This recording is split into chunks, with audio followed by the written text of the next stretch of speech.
Hello guys, this is Richard Rich TV and welcome back to my channel. But if you start the devotion guys, I would like to shout out the following person channel na napunta rito at nag-join sa devotion. Shout out to God bless to Grace Magsayo, Sofia Canillo, Divine Villarin, Grace, Megan Ortega, Erica Soler, Christine Arobo, Sia Casino, Sarah Jane Calma, Foreman's Work, Ben Lawrence Sionco, Francian Dogwan, Anthony Balmoria, Leo Bacoteco, Francis Laico, Goldie Last, Heart Ponsalan, Connie Vlog, Yan TV, may Colaborita, Heavens of TV of Korea or SSC TV of Korea, Jasmine Horomo, Clarice Hilado, Mark Binghay, Lady Puna Matadlin, Dave Mansagiton, Mariel Kaay, Faith Joy Victory, Chelsea Gumbao, Vivian Bantolino, and Jessa May Dinoy. Shoutout na rin sa mga hindi nakisabay na manood sa devotional but still napunta pa rin dito para manood at makinig sa devotional. God bless us all guys.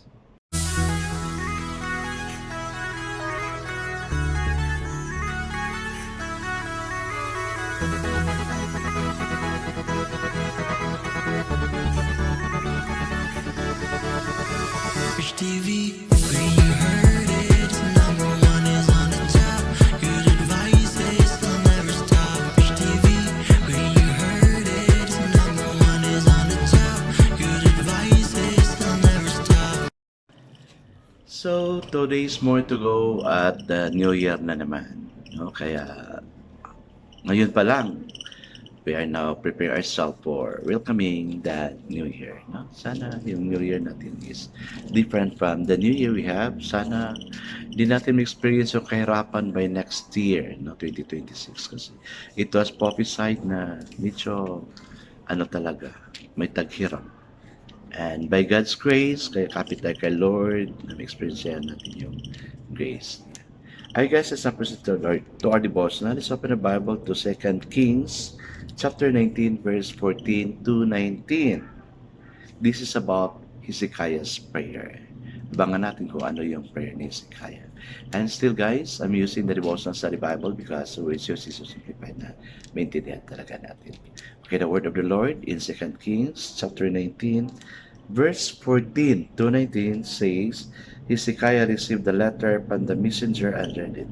Then he went up to the temple of the Lord and spread it out before the Lord. And Hezekiah prayed to the Lord, O Lord God of Israel, enthroned between the cherubim, you alone are God over all the kingdoms of the earth. You have made heaven and earth. Give ear, O Lord, and open your eyes, O Lord, and see, listen to the words of Sennacherib has sent to insult the living God. Is it true, O Lord, that the Assyrian kings have laid waste this nation and their land? They have thrown their gods into the fire and destroyed them, for they were not gods, but only woods and stone, fashioned by man's hand. Now, O Lord our God, deliver us from his hand, so that all kingdom on earth may know that you alone, O Lord, our God. Amen and amen. I guess that's not pray. Father God, sometimes or many times we are treated of what we hear, particularly from the news, na naririnig namin, lalong-lalo na kung hindi maganda, O God. That's why, Lord, we pray as we prepare ourselves for the upcoming New Year. I pray, dear God, na you will protect us from any danger na gustong ipaabot sa amin ng enemy. Lord, we are your children and we deserve your protection. Though we are sinners, but yet you still love us, O Lord God. You are a jealous God and your focus is in us. Father God, we praise you, we bless you. Thank you for those who are here. I pray, O God, for a learning na makukuha namin dito, O Lord God, sa devotional na to bago kami matulog. Bless us all, O God, and the family we are representing. We commit all the sins to you. In Jesus' name we pray. Amen and amen. So the focus verse for this evening, guys, is found in 2 Kings chapter 19 verse 14. It says, Hezekiah took the letter from the hand of the messenger and read it. And he went up to the house of the Lord and spread it out before the Lord. So the title of our devotion for this evening, guys, is Spread It Out Before the Lord. Note how Hezekiah spread his dilemma before the Lord. There are 3 steps to discerning the will of God. First, tell him your need. Ask him for wisdom to know what he wants and courage to do it. Second, wait. Silence is crucial. Give God a chance to impute insight and direction. Read the Bible quietly. He uses it to instruct us in His will. Then third, act on what you've discovered, knowing He can use even our mistakes for His glory. How can I be sure direction is God's will for me? It must be the leading of God.